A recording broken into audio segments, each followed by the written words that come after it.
আসসালামু আলাইকুম। প্রিয় দর্শক, অন্য মঞ্চের আলাপ চাইতে আপনাদের সকলকে আমন্ত্রণ জানাচ্ছি। মোহাম্মদ শাহাবুদ্দিন চুপ্পু এখন প্রাক্তন হয়ে গেছেন। গত 24শে জুলাই তিনি স্বাস্থ্যের কারণ দেখিয়ে পদত্যাগ করেছেন। সেই পদত্যাগ পত্রে তার স্বাস্থ্যের ব্যাপারে এত কথা বলেছেন যে তিনি নাকি মাঝে মাঝে অজ্ঞান হয়ে যাচ্ছেন ইত্যাদি। এই কাজ করতে করতে হঠাৎ হঠাৎ অজ্ঞান হয়ে যাচ্ছেন, এইসব কথাও রয়েছে। এছাড়া নানা রকম উচ্চ রক্তচাপ ইত্যাদি ইত্যাদি। কিন্তু প্রশ্নটা হচ্ছে, রাষ্ট্রপতি থাকা অবস্থায় তিনি কবে কোনো দিন যে তিনি হঠাৎ জ্ঞান হারিয়ে পড়েছেন এমন কথা কোনোদিন শোনা যায়নি। সুতরাং এইসব কারণ যেগুলো তিনি দেখিয়েছেন এগুলো অকারণ কারণ, এই কারণের কোনো ভিত্তি নেই। আর দেশের মানুষ জানে অসুস্থতা নয়, তার পদত্যাগের আসল কারণ ভিন্ন।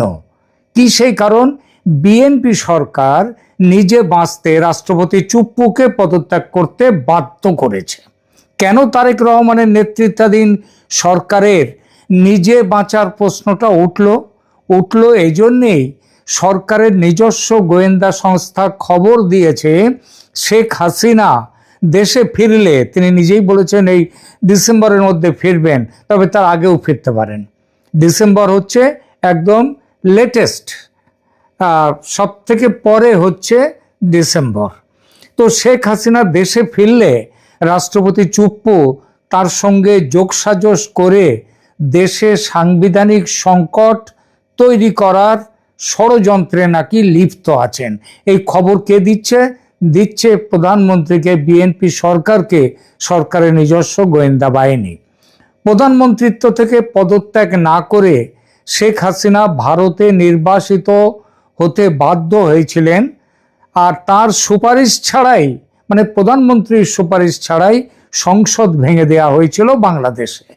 এবং তারপরে সুপ্রিম কোর্টের সংবিধান বেঞ্চের যে অভিমতের ভিত্তিতে অন্তর্বর্তী সরকার গঠিত হয়েছিল, পরে জানা গেল সেই সুপারিশ, সুপ্রিম কোর্টের অভিমত, সেটা জাল।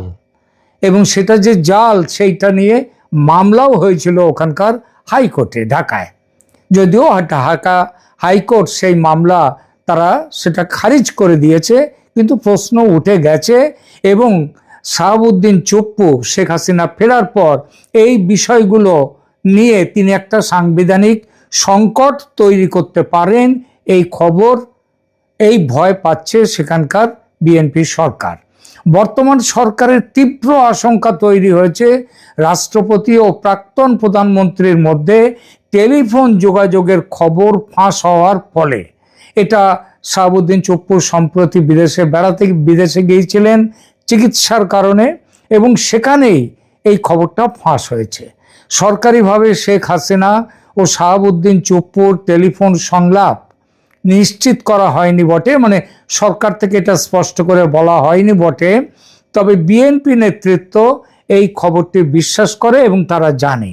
ফলে ঝামেলার গোড়া কেটে দিতে সরকার চুপ্পু সাহেবকে পদ থেকে হটিয়ে দেওয়ার সিদ্ধান্ত নিয়েছে এবং প্রাক্তন রাষ্ট্রপতিকে বাধ্য করেছে পদত্যাগের সঙ্গে সঙ্গে বঙ্গভবন ছেড়ে চলে যেতে।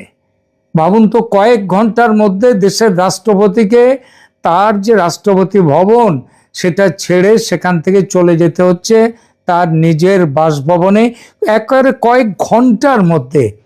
এত দ্রুততার সঙ্গে পৃথিবীর কোনো দেশে রাষ্ট্রপতি তার বাসভবন পাল্টেছেন এমন, গণতান্ত্রিক দেশে অবশ্যই, তো এমন কোনো উদাহরণ পাওয়া যায় না। শুধু এটাই যে অত্যন্ত দ্রুততার সঙ্গে করা হয়েছে তাই নয়, শাহাবুদ্দিন চুপ্পুর বিরুদ্ধে বেশ কিছু মামলা দায়ের হয়েছে একেবারে বিদ্যুতের গতিতে। প্রাক্তন রাষ্ট্রপতি তার পদত্যাগের কয়েক ঘন্টার মধ্যেই ফ্যাসিস্ট শেখ হাসিনার দোসর আখ্যা দিয়ে তার বিরুদ্ধে নজিরবিহীন সব অভিযোগের ফাইল খুলতে শুরু করেছে বিএনপি সরকার। শুধু দুর্নীতি বা ক্ষমতার অপব্যবহার নয়, হত্যা ষড়যন্ত্র থেকে শুরু করে মানবতা বিরোধী অপরাধের সহযোগী হওয়ার গুরুতর অভিযোগ তোলা হয়েছে তার বিরুদ্ধে। এবং সেই অভিযোগে কাঠগড়ায় দাঁড় করানোর প্রক্রিয়া শুরু হয়ে গেছে। সেই শুরু হওয়াটা হয়েছে কোথায়? ইন্টারন্যাশনাল ক্রাইম ট্রাইব্যুনাল, যে ট্রাইব্যুনাল বিচারের নামে অবিচার করে শেখ হাসিনা এবং তার স্বরাষ্ট্রমন্ত্রীকে মৃত্যুদণ্ডের সাজা দিয়েছে। সেখানেই শাহাবুদ্দিন চুপ্পুকেও তার বিরুদ্ধেও মামলা করা হচ্ছে এবং সেই মামলার বিষয়বস্তু অপরাধগুলোও কিন্তু অনেকটাই এক। আমরা আসছি সেখানে, সেই প্রসঙ্গে আসছি। ট্রাইব্যুনালের আইনে সর্বোচ্চ সাজা তার কি হতে পারে? ফাঁসি, নাকি আমৃত্যু কারাদণ্ড, নাকি দুটোই? আজকের ভিডিওতে আমরা সেটাই পিন পয়েন্ট করে দেখব। চ্যানেল সাবস্ক্রাইব করে না থাকলে এখনই সাবস্ক্রাইব করে নিন। চলুন মূল বিশ্লেষণে যাওয়া যাক। 2023 সালে যখন শাহাবুদ্দিন চুপ্পুকে রাষ্ট্রপতি হিসেবে বসানো হয়েছিল, তখন থেকেই দেশ জুড়ে প্রশ্ন উঠেছিল কি যোগ্যতায় এই পদ পেলেন তিনি। তখনই তার বিরুদ্ধে দুর্নীতির অভিযোগ কিন্তু উঠে গেছে, কিন্তু শেখ হাসিনা সেসব প্রশ্ন ধামাচাপা দেন, শাহাবুদ্দিন রাষ্ট্রপতি হন। বিএনপি, জামাত সহ বিরোধীরা 24 আগস্ট অভ্যুত্থানের পর শাহাবুদ্দিন চুপ্পুর পদত্যাগের দাবিতে ঘেরাও করেছে পর্যন্ত বঙ্গভবন, কিন্তু তাকে পদত্যাগ করাতে পারেনি এই জন্যই যে সেনাপ্রধান ওয়াকারুজ্জামান তার পাশে দাঁড়িয়ে গিয়েছিলেন এবং সেই দাঁড়ানোর ফলে সেনা তার পাশে ছিল বলে সফল হয়নি সেই প্রচেষ্টা। আপনাদের হয়তো মনে থাকতে পারে মোহাম্মদ ইউনূস পর্যন্ত শাহাবুদ্দিনকে একদম সহ্য করতে পারতেন না, তাকে একেবারে আটকে রেখে দিয়েছিলেন বঙ্গভবনের ভেতরে। সেখান থেকে তিনি বাইরে বেরোতে পর্যন্ত দেয়া হতো না তাকে, সে সুযোগ তিনি পাননি। আর ছাত্র জনতা এইটা দেখেই এবং তারা শাহাবুদ্দিন চুপ্পুর পদত্যাগের দাবিতে ঘেরাও করেছিল বঙ্গভবন। যখন তারপরে কিন্তু সেনাপ্রধান, আগেই বলেছি, সেনাপ্রধান ওয়াকারুজ্জামান তার পাশে এসে দাঁড়ান, তার ফলে শাহাবুদ্দিন থেকে যান তার পদে। ক্ষমতায় আসার পর তারেক রহমান সেই প্রচেষ্টা নতুন করে শুরু করে দিয়েছিলেন, কিন্তু চুপ্পু নিজের পদে বহাল থাকতে তারেক রহমানের সঙ্গে সম্পর্ক ভালো করার বহু চেষ্টা করে যান এবং এই চেষ্টা করার পথ হিসেবে তিনি মোহাম্মদ ইউনূসের বিরুদ্ধে একের পর এক বোমা ফাটাতে থাকেন এবং এই বোমা ফাটানোর উদ্দেশ্য ছিল যাতে তারেক রহমানের সরকারের সঙ্গে তার সম্পর্কটা ভালো হয় এবং তিনি থেকে যেতে পারেন যাতে রাষ্ট্রপতি পদে। কিন্তু শেষ রক্ষা হলো না। শেখ হাসিনার সঙ্গে ফোন যোগাযোগের পর সম্পর্ক ভেঙে চুরমার। সত্যি সত্যি তার ফোন যোগাযোগ হয়েছিল কিনা আমরা বলতে পারবো না, কিন্তু বিএনপি সরকার বিশ্বাস করে ফোনে যোগাযোগ হয়েছিল শেখ হাসিনার সঙ্গে। সুতরাং তারপর থেকেই তারেক সরকারের কাছে তিনি শত্রু হিসেবে চিহ্নিত হয়ে গেছেন এবং সরকার এতটাই ক্ষুব্ধ, তার বিরুদ্ধে অভিযোগ এইটাই যে তিনি ফ্যাসিবাদের দোসর হিসেবে শেখ হাসিনা সরকারের অন্যায় আদেশগুলোর ওপর সিলমোহর দিয়ে গেছেন একের পর একবার। কখনো শেখ হাসিনাকে থামাবার চেষ্টা তো করেননি, বরং তার সব কাজে তিনি সমর্থন দিয়েছেন। অতএব এই অপরাধে, ফ্যাসিস্টের সহযোগী হওয়ার অপরাধে তিনি এখন অপরাধীর কাঠগড়ায়। ইতিমধ্যে কোন কোন অপরাধে মামলা হয়েছে শাহাবুদ্দিন চুপ্পুর বিরুদ্ধে একটু দেখি। প্রথমত দুর্নীতি, ইসলামী ব্যাংক কেলেঙ্কারি ও অবৈধ সম্পদ অর্জনের অভিযোগ। রাষ্ট্রপতি হওয়ার আগে তিনি ছিলেন দুর্নীতি দমন কমিশনের কমিশনার। সেখান থেকে শুরু করে নানা জায়গায় দায়িত্ব পালন করার সময় তার নামের পাশে যুক্ত হয়েছে দুর্নীতির বহু অভিযোগ।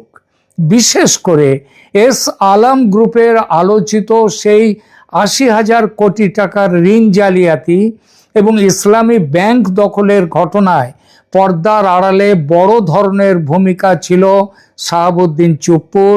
এই অভিযোগ রয়েছে তার বিরুদ্ধে। সাংবিধানিক সুরক্ষার কারণে, কারণ যেহেতু তিনি দেশের প্রেসিডেন্ট পদে থাকাকালীন তার বিরুদ্ধে কোনো মামলা করা যায় না, সেই জন্য তার বিরুদ্ধে তখন কেউ আঙুল তুলতে পারেনি, তাকে অভিযুক্তের কাঠগড়ায় দাঁড়াতে পারেনি। কিন্তু এখন চলে যাওয়ার পর, রাষ্ট্রপতি পদ থেকে চলে যাওয়ার পরে কি অবস্থা? সংবিধানের সেই সুরক্ষার চাদর আর তার নেই।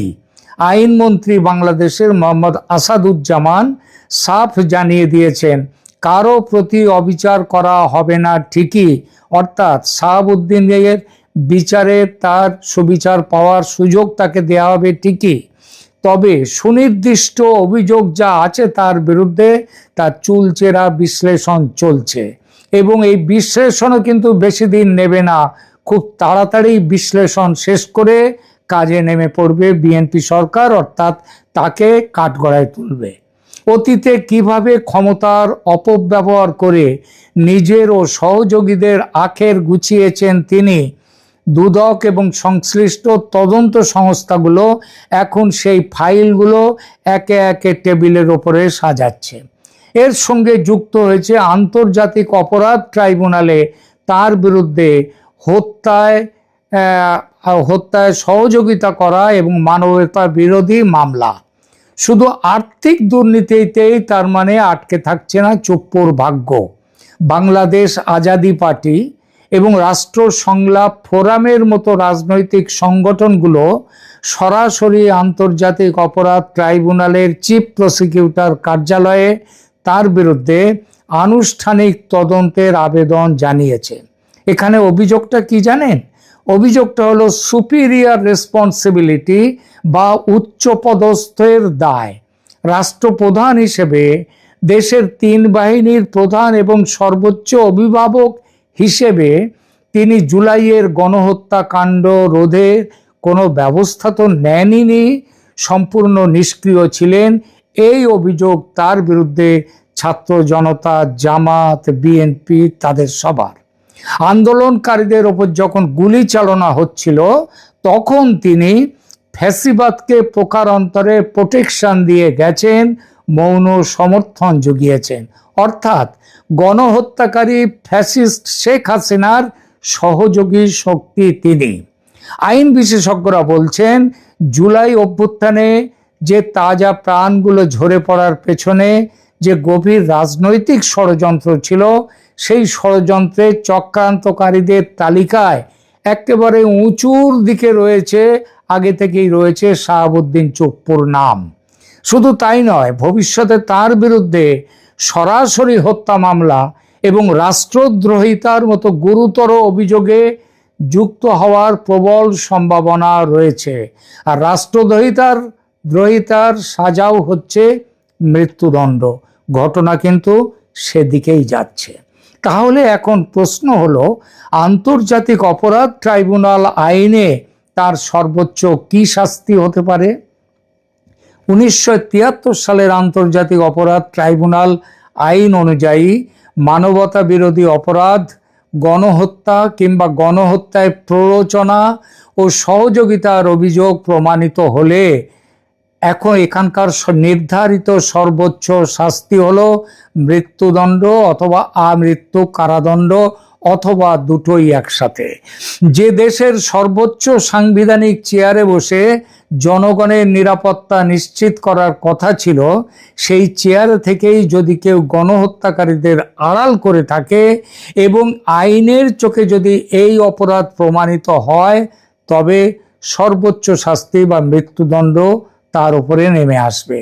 ট্রাইব্যুনালের কাঠগড়ায় আজ হোক বা কাল এই অপরাধের জবাব তাকে দিতেই হবে। আর এবার তো আইন তার নিজের গতিতে চলা শুরু করে দিয়েছে। আগেই বলেছি, একেবারে বিদ্যুতের গতিতে। যে সংকেত পাওয়া যাচ্ছে তাতে বলা যায় 2-4 দিনের মধ্যে প্রাক্তন রাষ্ট্রপতিকে গ্রেপ্তার করা হবে। এজন্যই তাকে অত্যন্ত দ্রুততার সঙ্গে বঙ্গভবন থেকে সরিয়ে দেওয়া হয়েছে, যাতে গুলশনে তার বাড়ি থেকে তার গ্রেপ্তারি খুব বেশি মিডিয়া হাইপ না পায়। চুপ্পুর দুর্ভাগ্য হাসিনা পালাবার পথ পেয়েছিলেন, কিন্তু চুপ্পুর পালাবার পথ নেই। শেখ হাসিনার ভারতে যাওয়া সম্ভব হয়েছিল দেশের সেনা তার চলে যাওয়ার ব্যবস্থা করায়। চুপ্পু সে সুযোগ পেলেন না। ভারতও শেখ হাসিনার জন্যে যে ব্যবস্থা করতে পেরেছিল বাংলাদেশ সেনার সঙ্গে আলাপ আলোচনার মাধ্যমে, চুপ্পু সেটা পাবেন না। কারণ তিনি এই যে 2 বছরের মতো তিনি যে ক্ষমতায় ছিলেন রাষ্ট্রপতি হিসেবে, তিনি এই সরকারকে, অন্তর্বর্তী সরকার এবং বিএনপি সরকারকে, তাদের সব কাজেও তিনি তাদের সাথে সহযোগিতা করে গেছেন।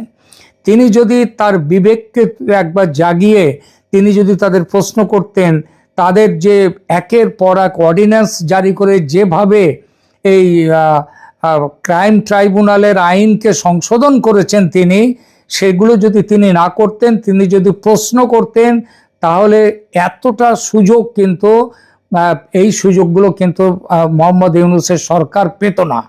এবং ভারত এবং বিশ্বের যারা গণতন্ত্রবাদী তার কাছে তার ছবিটাও একটু ওপরে উঠতে পারত। কিন্তু চুপ্পু তা করেননি। তিনি একদম সেই কাঠের ঘোড়ার মতো যেদিকে মুখ করতে বলেছে সেই দিকে তিনি দাঁড় করিয়েছে, তিনি তাই করে গেছেন। তার ভাগ্যে কি অপেক্ষা করছে তাহলে? ওই যে আগে বললাম, 1 গ্রেপ্তারি, 2 জেল যাত্রা, 3 দ্রুত বিচার ও দণ্ডের ঘোষণা, এবং 4 এই দণ্ডে থাকবে জেল জরিমানা ও মৃত্যুদণ্ড। যদি মৃত্যুদণ্ড খুব দ্রুততার সঙ্গে, মানে নভেম্বরের আগেই যদি কার্যকর করা হয়, অবাক হবেন না কেউ। কারণ চুপ্পুকে ফাঁসিতে চড়াতে পারলে শেখ হাসিনা ভয় পেয়ে দেশে ফেরার ইচ্ছা ত্যাগ করতে পারেন। শাহাবুদ্দিন চুপ্পুকে দিয়ে সেই ভয় দেখানোর কাজটা, মানে তাকে মেরে ফেলে সেই ভয় দেখানোর কাজটা করতে পারে বিএনপি সরকার।